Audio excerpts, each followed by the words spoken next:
Hello everyone, welcome to In Session Extra, a little sideline program, if you like, to our main event on Tuesday nights. Hopefully it's going to be an occasional series talking to musicians about the books that they've written.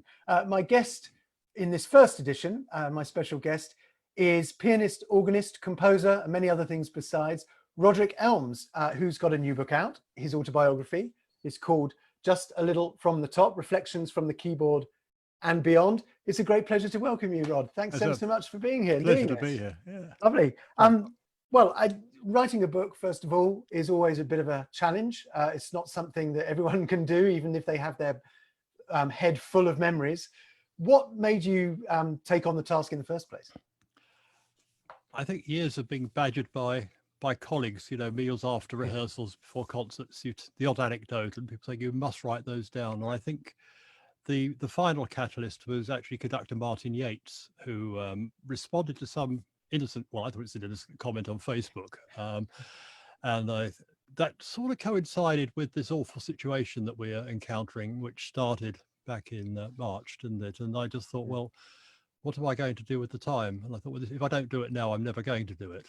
Yes. I don't see myself as a wordsmith, but anyway, it worked. I've been very hardened at some of the reviews, and I think, well, the rest is history, really. My only problem is I'm now remembering the things that I didn't write. Yes. I think there'll have to be a second edition. Volume 2, yes, of course. 2.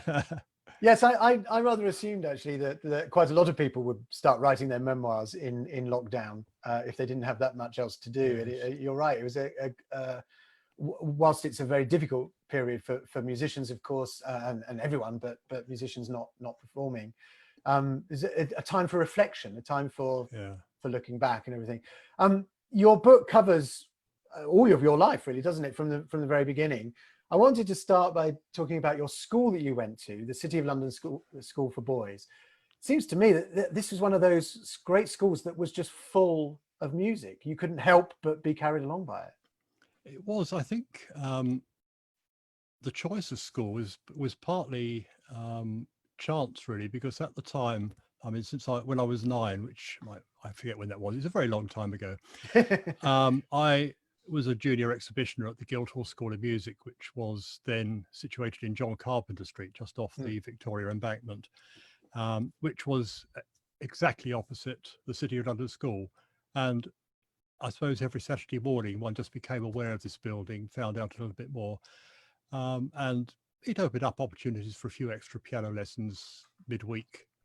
So that was the decision to apply there, and I got in. I don't know why I got in, but they let me in, and they let me out again, I think, very freely. But the music there was terrific.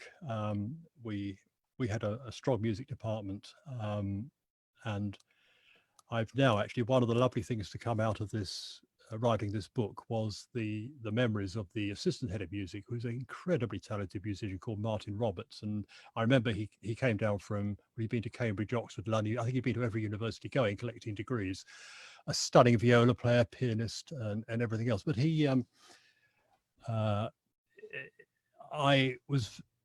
for a long time, I think I've been aware of wanting to perhaps try to pick up that it wasn't a friendship, but you know what I mean, that sort of contact. And by, I suppose, sheer perseverance through various schools that he'd been head of music at different parts, we eventually made contact. So we're now hopefully going to meet up. So anyway, that's a rather long-winded saying something very nice came out of this. Yeah, but I mean, so many musical experiences at that school that you had that sort of, I guess, were part of forming your the way you are and the way you became as a professional. But it wasn't the piano, really, was it, at first anyway? But you discovered the organ. I discovered the organ at school. Yes, we had this rather battered old instrument up in the gallery in the Great Hall, which had sort of half a dozen stops on it, and it didn't sound wonderful, but it caught my imagination, and I ended up getting permission to go and teach myself every morning for half an hour before school, and that all had to get put right, of course, when I went to the Royal Academy eventually, because I'd taught myself some very bad habits, but the fascination was there, certainly. And of course, there were lots of nice pianos at school, and apart from the sort of the scholastic side of it, we had regular concerts in the city, in city churches, St Bride's in Fleet Street, for example, and also visiting other schools for lunchtime recitals. So we'd go down to Charterhouse or St Paul's Girls' School, which of course was packed with a lot of very great musical history with Gustav Yes. Holst and so on. Holst, yeah. Yes, there were terrific opportunities there, and I remember writing I think I mentioned this in the book actually. First piece I can actually remember writing seriously, which at the moment originally I thought when I wrote it was hugely original, but the title was The Seasons. But of course, that's far from it. Of course, just a couple of 100 years or so. Well, and some others as well. I think Glazunov had a go in there as well. But it's the innocence of youth, isn't it? You encountered Benjamin Britten when you were at school, didn't you, as well? I did, yes. Gosh, I'd forgotten that. Yes, we. I don't know why, but I was volunteered to go and be one of the 4 drummer boys in Billy Budd at the Garden, the Opera House, and that of course is one of Britain's operas. And on the last night, he came to take his bow, and we just happened to be standing next to each other in the wings, and he just came over and said hello. That was it. It was said how much he'd enjoyed our drumming, which I'm sure I don't know whether he'd really been aware of our drumming or not. But it's extraordinary, that 12/8 rhythm. I think it's like a 4 phrase 12/8. I mean, we're going back to the 60s. I could still write that down note for note. And it's strange, isn't it? Things you learn at that age. Yes, you can remember them so clearly. Yeah. It's like I remember some of the early Chopin studies I learned when I went we had to learn one every fortnight at the academy, and the very first one I learned was the first one, the big C major with the arpeggios, and I don't think I could sit down and play it now, but I could probably dictate every note just from the muscular memory. It's a strange phenomenon. Yeah. What is always fascinating, I think, about autobiographies is when you read about the early life and see the connections between what you picked up early on at school and what you're doing now and what you ended up doing as a profession. It just seems to me that everything you write about at school and also later in the Redbridge Youth Orchestra, for example, these were all things that were setting you up for your career, weren't they? But were you thinking how early were you thinking that you wanted to do this as a career? I think you get to the point where you actually don't imagine doing anything else, because it's like an all-week event, really, isn't it? You have I mean, obviously every day at school, before school I was teaching myself the organ, and later on I was doing piano practice.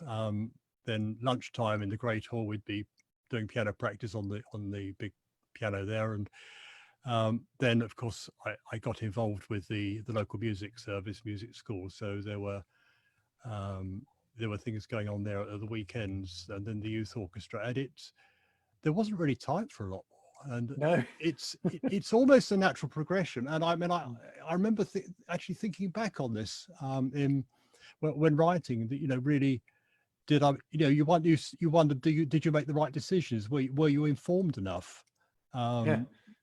Because I know that school did everything they in a way that they could.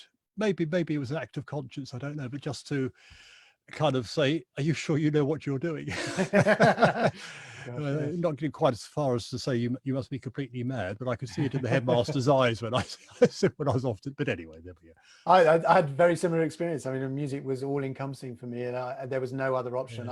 I didn't even consider any other option. It just had to be music from a very, very early age. Of course, that has a disadvantage when it's like something like this year happens and you find you can't actually do anything else. But there you are. It's it's such a common route through, isn't it? For it is. And I mean, you were was it Kent County Youth Orchestra? Yeah, I got that right. And Redbridge. But I know, like Redbridge, you had this fantastic nurturing of young talent and the opportunities. I mean, for us to be able to do a concert every Easter in the Maltings, I mean, it was a very different building then. I mean, it was not it wasn't commercial. It was a case of our music advisor talking to somebody else saying, oh, you'd like to go? Oh, yeah, we'll come and do a concert, and you would find you some accommodation. Oh, there's 2 hotels down there, and oh, well, we'll see about money. I mean, let's see if we get it all. It was so laid back. I mean, it would be unthinkable now at so many levels, but we were so lucky. When I think of my colleagues from those days, I grew up with, and still, working at the top of our profession. I think it's just a fantastic testament to the opportunities that we were given by the local authority. And I must mention the music advisor at the time, Malcolm Biggood, who basically just made it all happen. But the point was the circumstances, of course, were on his side. I mean, now I don't think he'd stand a chance. Yeah. It's so sad. It's so sad.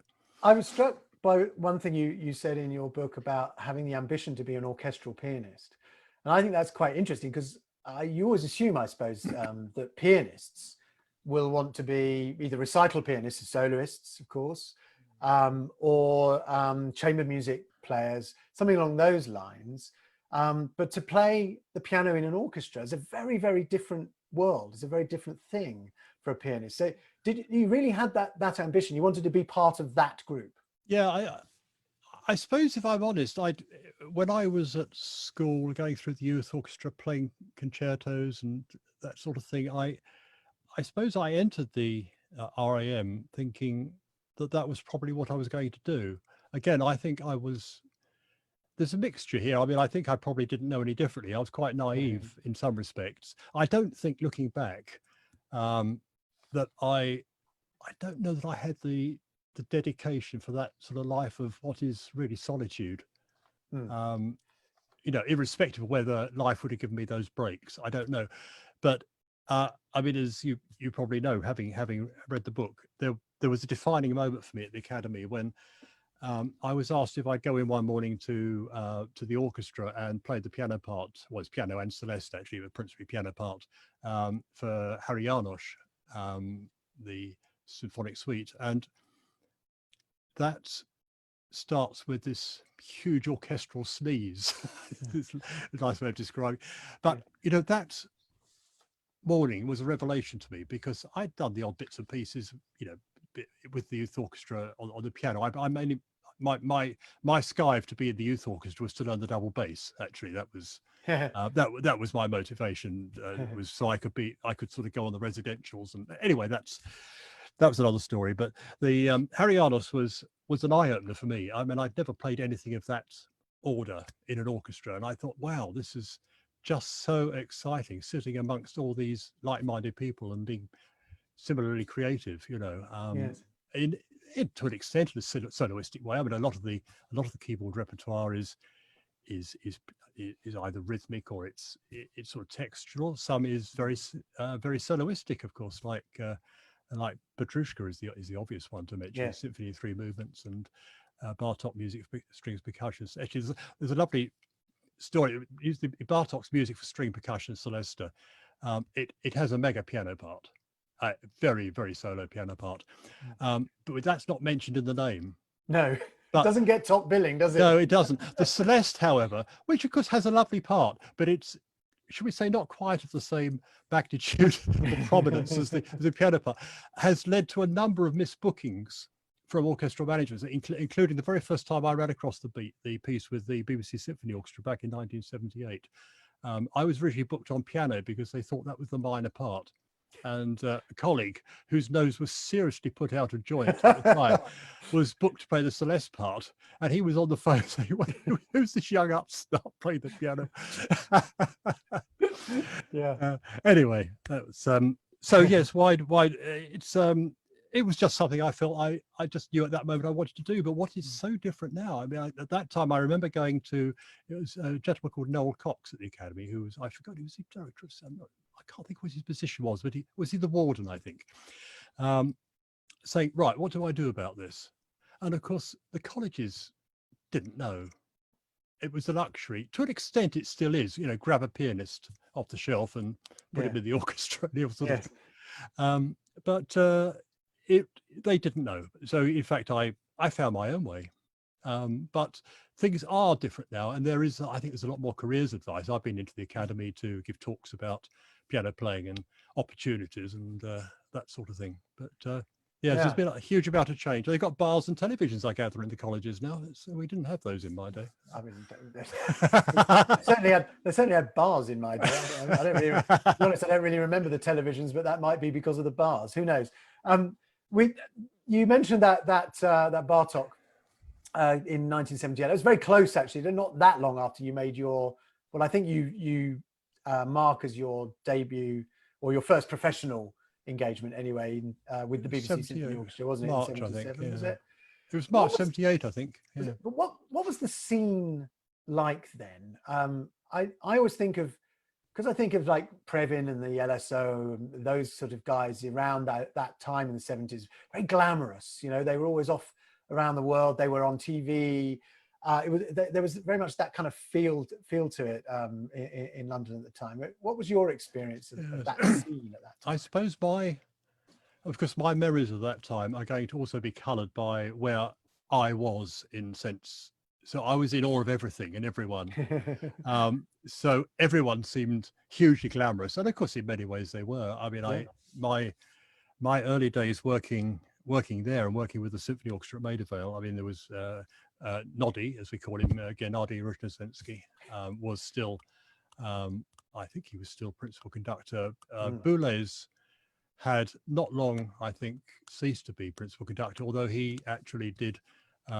He was the conductor, or one of the two conductors on the first big tour I did in 78 with that orchestra around Europe, when this Bartok piece came up. And incidentally, just to finish the story, I was actually demoted. I had a phone call to say there's been a booking error, which is why I played the first part.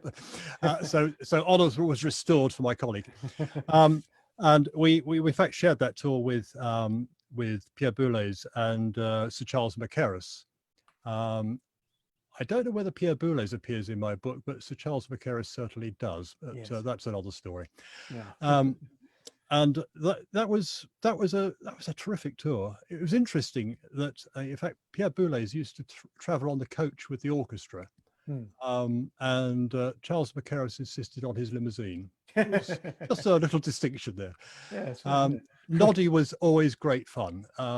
He didn't, as you know, his reputation goes before. He didn't like to rehearse, and I know there've been occasions like that. I think it was Elgar 2 one morning, which the orchestra is not so much repertoire for one of the Wednesday Festival Hall concerts, and I think by the morning of Monday's rehearsal, he decided that was it. I'll see you at the Festival Hall, and I think management was sort of thinking rather different. You know, the orchestra, to be fair, as I recall, were actually wanting to play it. You know, you just play it through and say, see you in 2 days' time. Yes.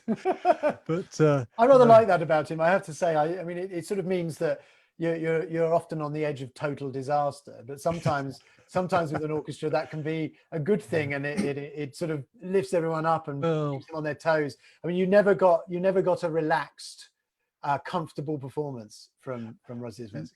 No, he was a clown, of course. I mean, I note this thing in my book, but I mean, there's that at the beginning of Firebird, he would stand on the podium, you know, it's in 12, and he'd do a pirouette going right the way around in all 12 beats, and you know, because the audience love it. Yeah. And that other one, that moment in Petrushka, the contrabassoon, is it an F sharp or I don't know. You know, and he'd sort of turn around to the audience, he just do that over his shoulder. Yeah. and yes, you're right. You never knew quite what was going to happen next, but gosh, what a musician! What a fantastic musician, and you know, absolutely wonderful to work with. Well, I think maybe he should lead us into another phenomenal Russian musician who you worked with very closely for quite a while. And actually, I have to admit, something I don't think I really necessarily knew about you. With your association with Rostropovich, with Slava, you have a whole section in your book about working with him, and as I'm going to use the word accompanist. I know it's not the word one must use, but it anyway.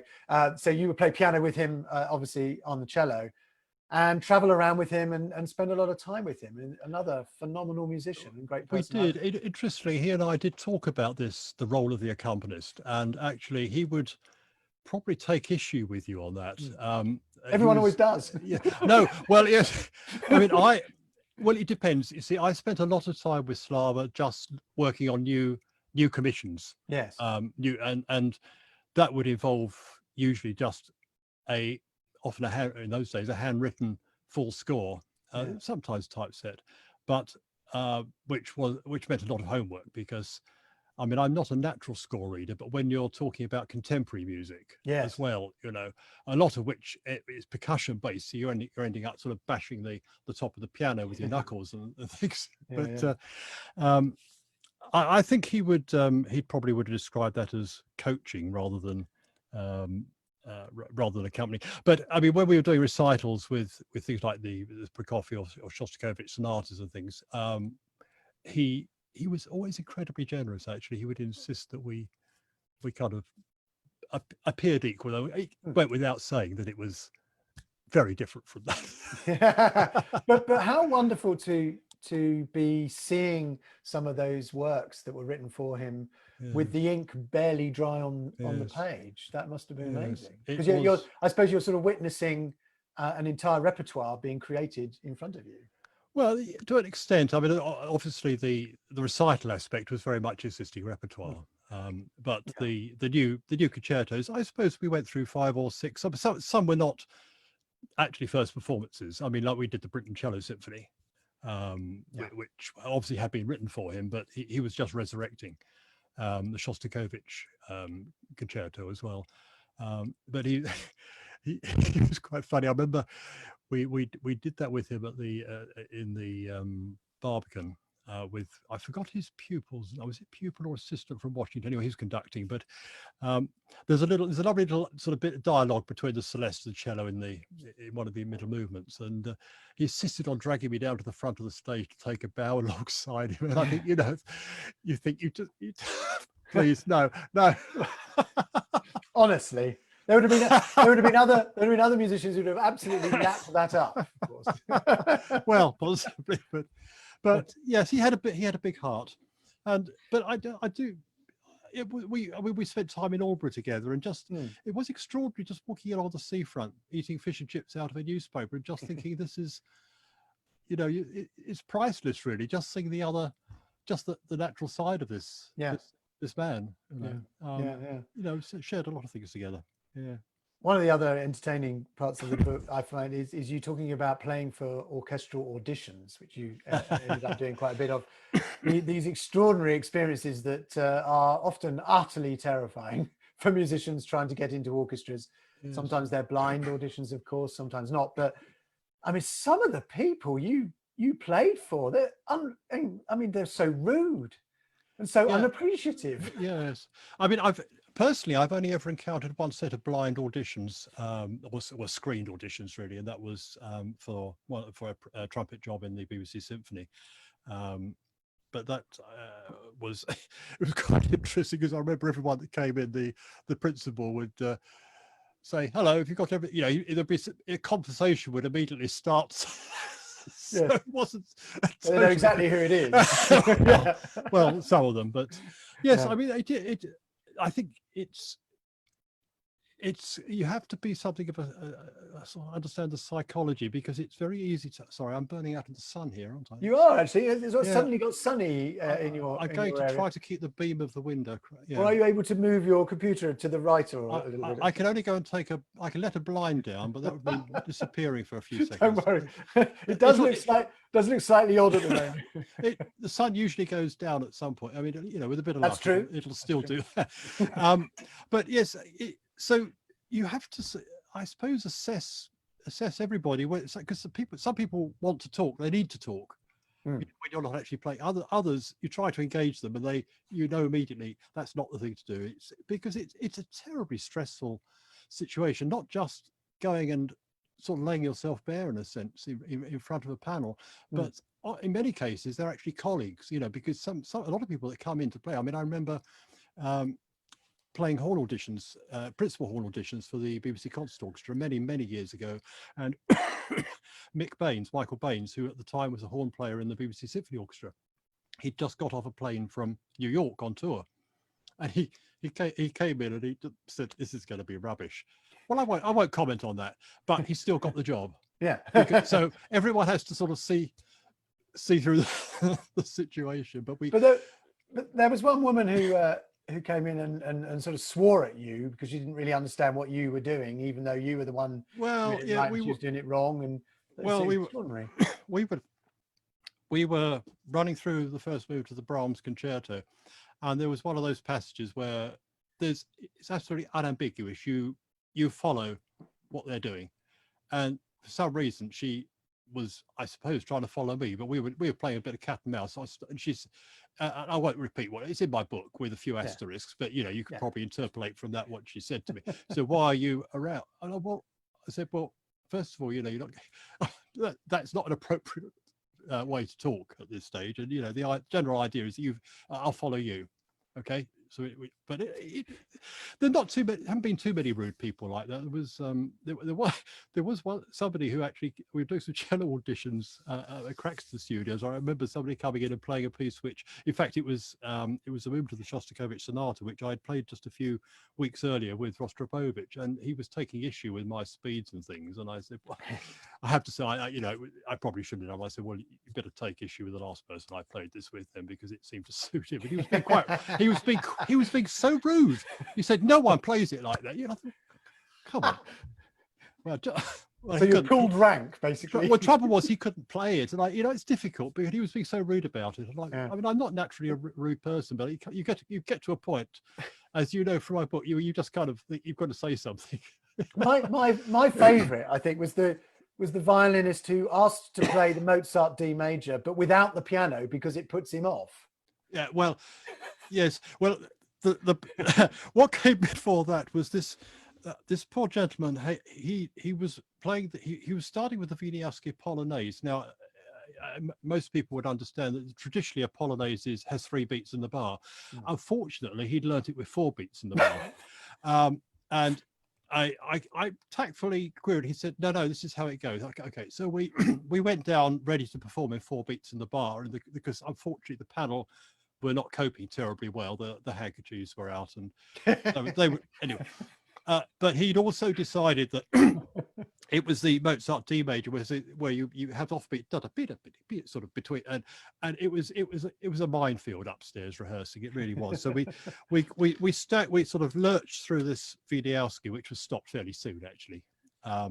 And Panel said, "Did you bring anything else?" "Yes, Mozart." He said, "But could I play it without the piano because it puts me off?" Well, yeah, I was trying to put an extra beat in every bar. You know. So, and actually, I have to say, the leader, he's no longer with us. Lovely chap. He said, "You can play it without the violin if you like," which was a terribly unkind thing to say. But yes, you know, I have to say, it wouldn't happen these days. No. You know, we live in a different world. Yeah, in terms of what we can and can't say or do. So.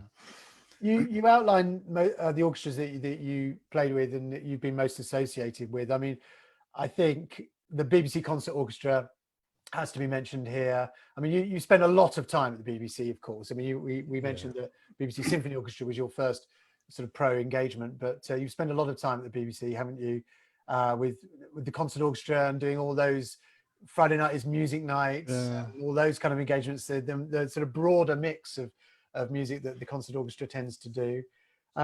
Just tell me a little bit about working with the concert orchestra. They're just the most extraordinary and the most extraordinarily diverse group of people. And I mean that perhaps in a musical sense. I mean, yes, of course, every orchestra has its characters, but I'm not really talking about that. I think they're just their sheer ability to drop into any musical style. And of course, that's one of the extraordinary things that is the nature. Well, it was the nature. I'm not so sure now, but of Friday night is music night. You could go from a show tune medley into the Quartet from the End of Time by Messiaen, you know, and then sort of go into something completely abstract after that.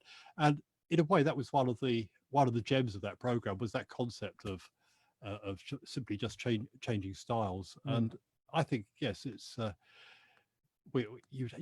think there was often a feature or a sort of sense of direction within a program. You might have a couple of lighter singers. I didn't do so many of those, but I did a lot of those with just sort of more general show medleys in. But we had others like Susan Bullock, Mark Wilde, people like this, you know, established opera singers would come in, and we do all the big arias. And I remember one we had Carlo Curley came in to play the organ. He brought his organ with him. It's a great concert organ. Yeah.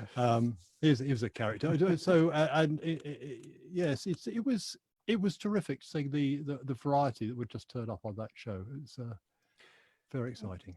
And the other orchestra that I know you very well from, of course, is the Royal Philharmonic Orchestra, and again another orchestra that has this huge range of music that it tends to play. I mean, it seems to me that you love that. You love that mix, don't you? I've loved the variety, and I think that's what I've loved about perhaps a freelance life, is that it does take you into different situations, different orchestras, different people, but also definitely different musical styles. And I think that's wonderful. I think not for me, that was nice not to get locked into one particular genre, maybe. But I mean, the thing that always makes me smile is whenever in concerts we do Hedwig's theme from Harry Potter by John Williams, and of course you start that on the Celeste. I mean, I suppose it's probably become the most famous Celeste tune since Sugar Plum Fairy, hasn't it? That piece. But of course, everybody, as soon as you start the theme, da, da, da, da, da, the whole audience, you can just feel them, can't you? They get excited by it. It's wonderful. That's not an easy part to play, is it? It has its challenges. I mean, it's one of the challenges actually is when you get a part which you've put a few key fingers in to get you in the right place, and it comes back a few months later and someone's rubbed them out and they put their own. I mean, I tend not to look now, but it certainly the first few years. I mean, I think that came out in, was it the film came out in 2001, didn't it? Yeah. December, because I remember I first heard that in a big music shop in Manchester, and I thought, gosh, I just premiered my own Celeste concertino, and I remember listening to this and what's that? You say, surely there's not another Celeste concerto. And of course it was the opening of Harry Potter. And it came up the following year on tour with the concert orchestra in Japan, and there was a suite which John Williams had brought out by then. And yes, it took a bit of learning to start with, but it's beautifully crafted. I mean, the bit that is always quite funny, which is in the middle, is an A minor. It goes crazy, which is perfectly managed on the Celeste. Then quite often you find in some of the, what should we say, the summer concerts, the next 8 bars are cut out because it's the violins. And it's really, really hard. Yes. You play those 8, you say, okay. This happens all the time with John Williams' music because it's so famous. I think a lot of amateur orchestras get a little bit unstuck because they know it so well from hearing it. They don't quite realize that it is often incredibly hard to play, especially in the strings, as you say. This is in session, so we should talk a little bit about film, because you have done a number of films and you've done a lot of sessions. Some of the ones that shone out to me in the book, of course, are Lord of the Rings, which the London Philharmonic Orchestra, which is another orchestra you're associated with, and at that point they were doing Lord of the Rings round about not a million miles away around the time of Harry Potter, of course, with Howard Shore's music, and of course that music just went wild. People really loved that music. Now Howard Shore, I think I've spoken about him, we've talked about him before on In Session, but he's a very particular kind of composer in the studio where he works, isn't he? He's very exacting and very slow compared to a lot of other composers. How did you find the whole Lord of the Rings experience? It became a way of life, I think. We, for the most part, as you will know, are based at Watford in the Coliseum, the old town hall in Watford, which has been one of the great recording venues for a huge number of years. And we did the occasional sessions in Abbey Road 1, some at Air Lyndhurst, but for the most part we were based out there. And there was a bit of a routine. We'd go out there for the Howard would write in the morning, or I forget. Sometimes he depending on how long he'd actually stay on American time, and he'd have breakfast around lunchtime, and then we'd start in the afternoon. We'd have an hour and a half off because quite frequently he would have a live video feed with Peter Jackson down in Wellington. Would have been Wellington, wouldn't it? Yeah. And they'd be doing playbacks and things, and we would disappear to the Horns, which is the pub next door, which did super food. And so sometimes we'd get caught out, the meal wouldn't arrive on time, so we'd bring the plates back into the Colosseum, and you just knew that within 10 minutes or so of starting the session you'd be able to nip out to the corridor, because there would be one of these huge long breaks while Howard, bless him, would sit on the rostrum and or sort of, you know, just consider what was going on. And he was very, very sensitive, very thoughtful musician, actually. Yes. And I got to know quite well. I haven't seen him for a while now, but we met up a few times in New York when we were over there on tour, and he's a delightful chap. I mean, I'm sure you've met him at some point, but so as I say, you had to kind of be in the right mindset, I think, because there were these huge periods. You sit there and you think, what's happening? Yes. And of course it was all happening. It was happening up here, and a huge success for him. And of course it was great for the orchestra as well. I know we were doing this, I don't know, for a couple of months, I would think, each year for three, four, it was more than that, because we started on the Hobbit, which was a bit back to front. I'm told the Hobbit should have come first, but that's that's the way it is. So it was very special to be part of what I think was cinema history as well, really, wasn't it? Yeah, doing that, and Oscar winning, of course. Indeed. One of the other film composers that you've been associated with a long time is George Fenton, of course. And it was interesting to read about your role in Shadowlands, Richard Attenborough's film about C.S. Lewis, with Anthony Hopkins in the starring role, because that movie opens in a college at Oxford, doesn't it? But you had a role in that. We did, yes. It was set in Magdalen College, and I had a phone call one day from George to see whether I could go out to Twickenham Studios one evening to basically create a mock-up for that opening scene, which a vocal mock-up with organ, just choir and organ.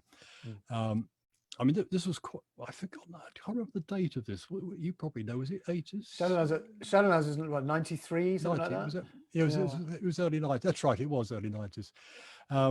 But all the, I mean, one of the things I do quite a lot now is to actually use specialist organ samples. I've got a big selection of those, but it was more in its infancy in those days. But rather than just use a box standard keyboard, he wanted to try to do something that was a bit more authentic. So I spent a very happy evening out at Twickenham with a group of singers, and we created a mock-up of the whole of that opening scene, so that they could get a feel of what was going on. One of the special things about that evening was that because I'd actually had to disappear because I had a concert already in the book at the Queen Elizabeth Hall, so they ferried me in and out, and I came back, and in the studio there was Richard Attenborough and Deborah Winger, who of course played I've forgotten how the divorcee, anyway, the American divorcee.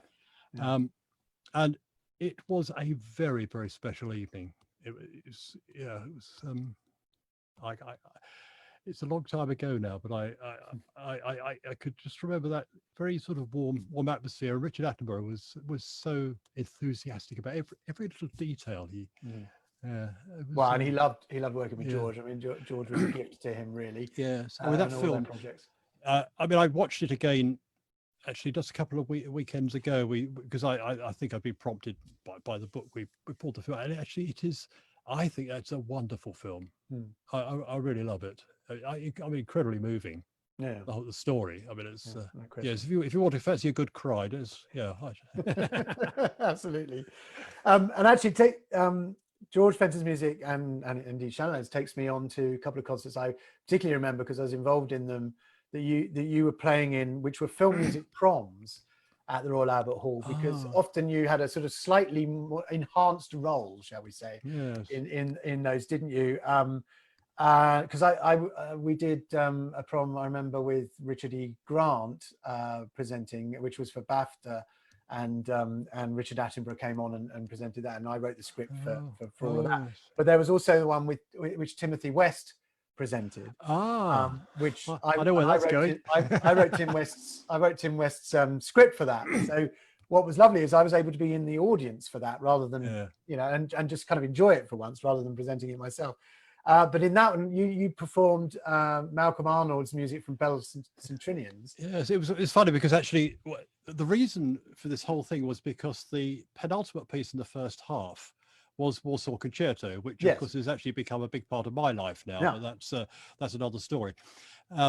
But they probably should have finished the first half with the Warsaw Concerto, but they didn't. They put the Bells and Centennials in to finish the half, and of Yes. course that involved a solo piano duet, Yes. which I was taking on with my friend and colleague Alistair Young, and we were aware, acutely aware, I should say, this was live BBC Two, and the piano was right at the front of the stage, Yes. concerto style.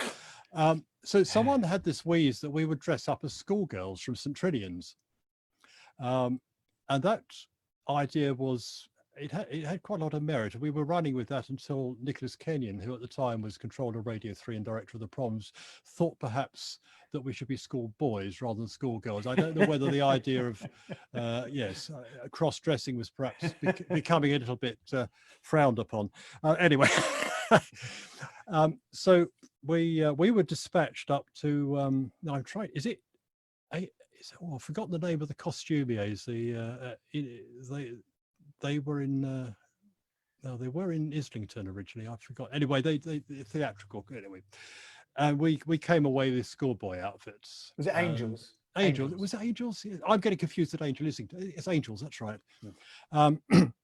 So we came back with these outfits, and we rehearsed this little routine that we would come on, and that Rumon Gamba, who was conducting, would wear a gown as though he was the headmaster, and we came on, and I decided that as part of this I would fire a catapult at the conductor, because it's sort of thing a naughty schoolboy we thought would do. And I spent most of the afternoon backstage in the dressing room practicing this catapult. I had to find a really large elastic band, and I had to buy a box of 100. It really upset me because it cost a fortune to buy. And so I practiced. I just didn't get it. In the show, I had one go, and I got his left ear. It was like, yeah, I remember that. And it worked. But I said to myself before we go on, I said, no, the last thing you must do is to forget your glasses. You know the last thing I did? Yeah. I forgot my glasses. I'm so glad we knew that piece very well. Yes. You could see me going, oh, no. You can't quite lip read what I said. Alistair will tell you what I said. And then we were anyway, that was that. But it's been people remind us very regularly about that little escapade. Well, and as you say, it was live on BBC Two, so it was a really good audience for that, which is fantastic at the time. But you mentioned the Warsaw Concerto, of course, one of the famous bits of film music, really. It was supposed to be Rachmaninoff, but they couldn't get the rights, so Richard Adamsall wrote this sort of cod Rachmaninoff type concerto, and it really came off. It was a huge hit, wasn't it, at the time when it was released on record. But what's interesting, Rod, is that, you know, having talked about the being the soloist, or one of the soloists in the Malcolm Arnold, and also doing the concerto, you often talk, and you mention in the book, about being shy and not being this person, I mean, ambitious, but not necessarily the one that pushes themselves forward. And yet you do quite like those moments, right? You like being the concerto soloist every now and then. Boy, yes and no. I mean, there's always the other. I mean, it's lovely to be asked to do these things, but there's still an element of intimidation about the situation. I think you kind of learn to cope with that. It's interesting, actually. The Albert Hall is. I've never found that. I don't know how it is for you. Well, it's different, I suppose, if you're presenting, but I've never found that an intimidating situation. No. I found the festival hall or the Barbican, I find, and I don't know whether it's because there's much more space and maybe, I don't know, is it such a warm feeling in the Albert It's Hall? a very odd one, isn't it? I absolutely agree with you that people say to me, how can you stand there in front of 6,000 people and all that? But actually it never feels that way. It feels, it's bizarrely intimate given this hugeness of that room. Yeah, you're absolutely right, and you get a lot back from the audience there as well.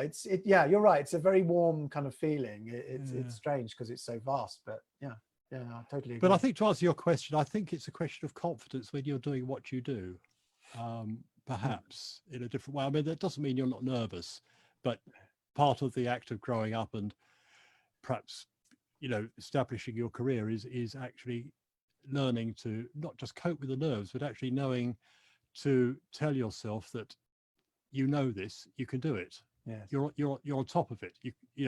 Try to give yourself that sense of confidence. It occurs to me, actually, just thinking about it, that every time I've been part of a concert with the Warsaw Concerto, yourself included, it's been with the orchestral pianist playing the solo. John Alley did it with the LSO when we did it many moons ago, and he was the principal pianist of that orchestra. Is it because they don't want to have to pay for a famous soloist for a 10-minute work, or what? I mean, because it's definitely such a popular piece, and Yes. I guess it's one of those you need in your back pocket, don't you, just for those occasions?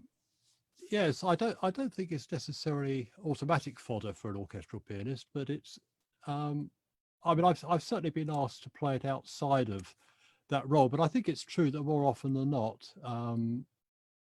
I've had an association with an orchestra. I mean, I won't normally, I mean, I have, but I don't particularly care to actually sit within the orchestra, then step out, and certainly not as the next piece. I'd sooner not do it in the same half, because I think you need time just to be quiet and just think things through. You don't want to be rushing from a show medley to think, yeah. I think you need a bit of space. But it's true that it has been done quite often by the orchestral pianist. That's true. Yes. Yeah. One of the big themes that comes through all of these in-session shows is how, as a musician, being in the right place at the right time can be hugely important. And also a little bit of luck here and there. But in connection with all of that, it is a small world, isn't it? And I would imagine the world of the orchestral pianist is a small world. And in your book, you talk about a few of the major ones that were in all the orchestras at the time. And it certainly feels the way that if you know one and you know another and you know another, that's where you get the jobs, where one person can't do one thing and they suggest you end up doing that. And in other words, the path is like this, continuously zigzagging around, isn't it? You don't set your path, it just sort of happens. Well, I think, yes, because I think if someone says to you, I mean, I've had this question a lot, well, how do I get to do this? Yeah. And I think, I mean, number one, you have to be able to do the job. But number two, you just need huge doses of luck. Yeah.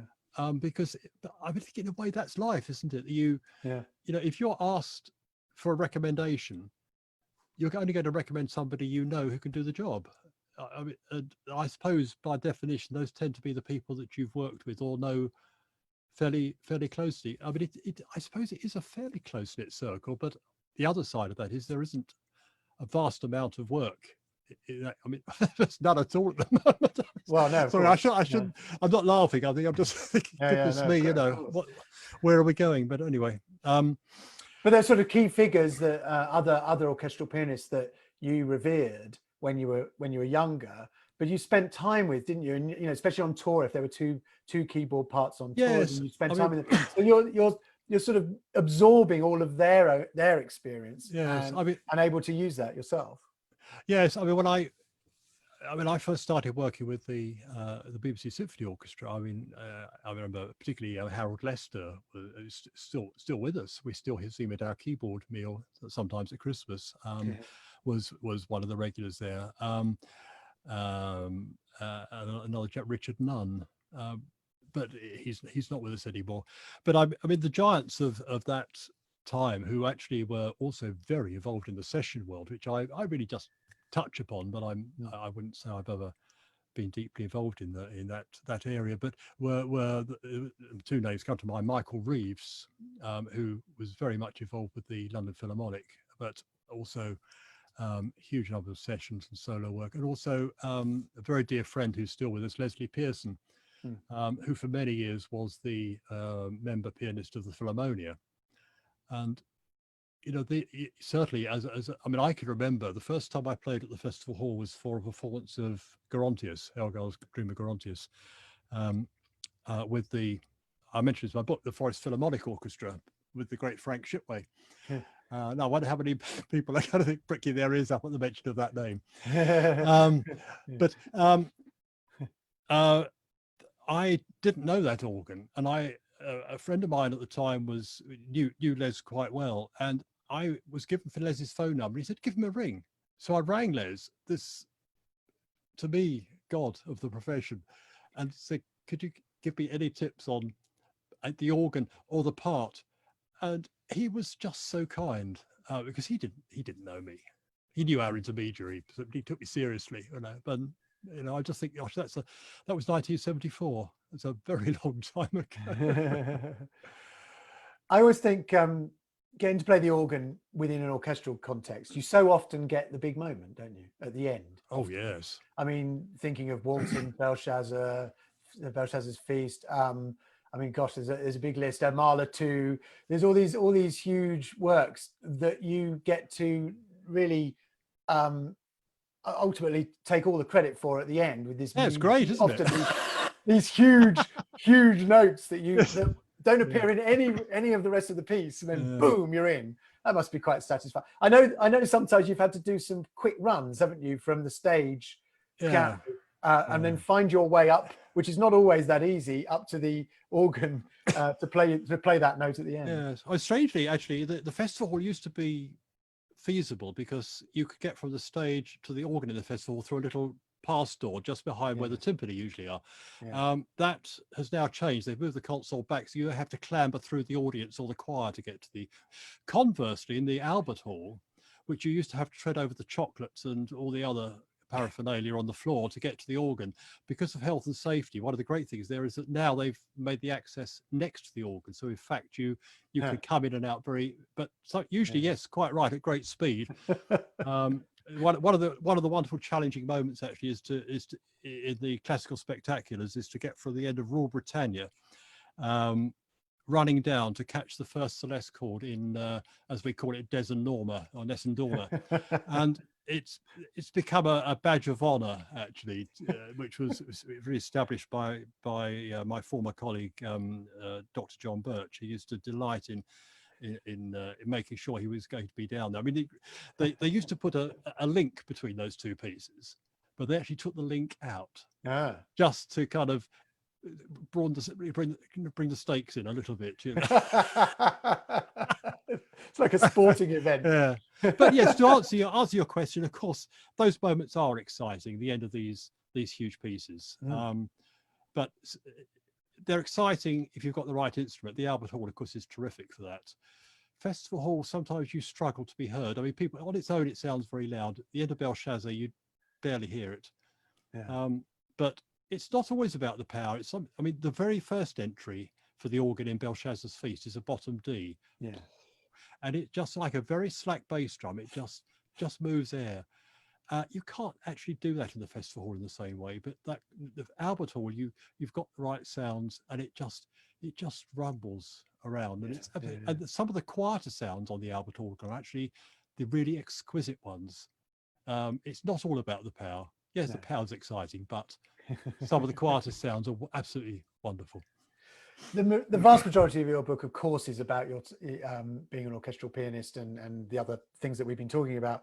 But near the end, you really talk about composing, because composing has become a much greater part of your life, hasn't it?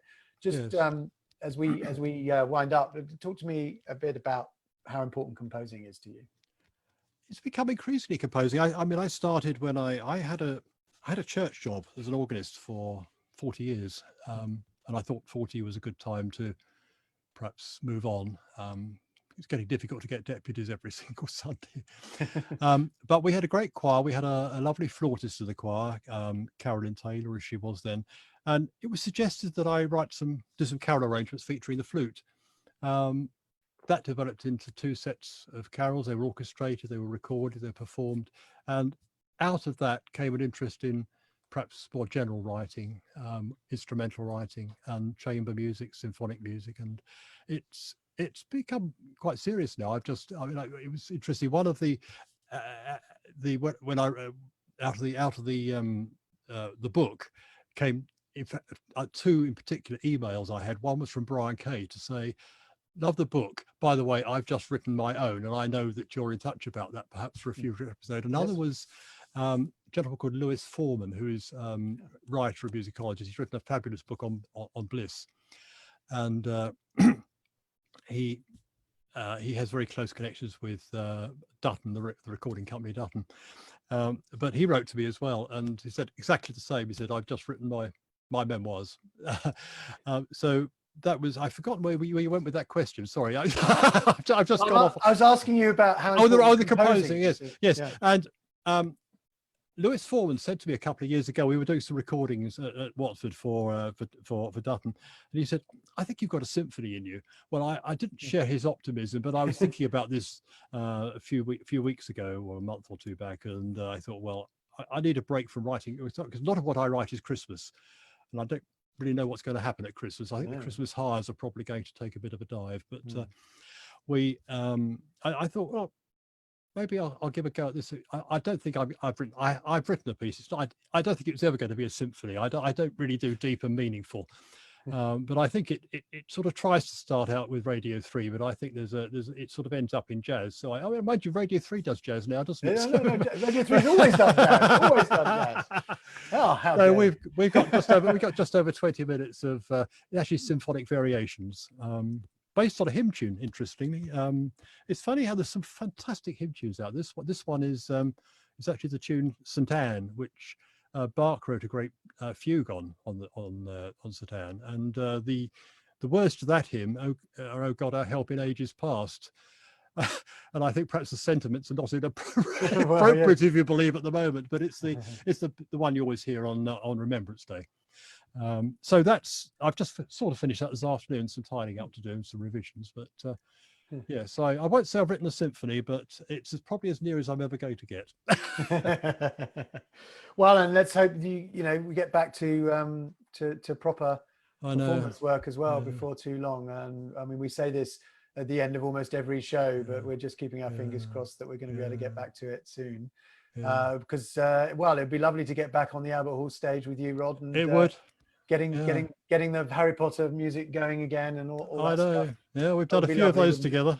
Who knows? But let's keep our fingers crossed. Look, it's a wonderful book, Rod, and packed full of stories and over an amazing career. So what we should do is we should say, here's the book, here's what it looks like, and we should say that you can buy it at your website, which is masterkeyboards.co.uk. The link is on the video page anyway, so if you're interested in checking that out, just click on the link there and have a look. Thank you so much, Rod, for doing this. It's been such fun to talk to you about your career and about your book, and congratulations on doing the book. It's absolutely fantastic. Just a quick word to those watching that next week we, in our usual slot on Tuesday at 8 o'clock UK time, we have the multi-instrumentalist, favorite of film composers the world over, Andy Finden. Can't wait to talk to him. That'll be, as I say, 8 o'clock UK time on Tuesday in our usual slot. Details, of course, on the Facebook page. And that's where, as I said, you'll also find a link to buy Rod's book. But for now, thank you very much again to you, Rod. And thanks pleasure. Thank you for having me. Thanks everyone for watching, and I'll see you on Tuesday. Goodbye.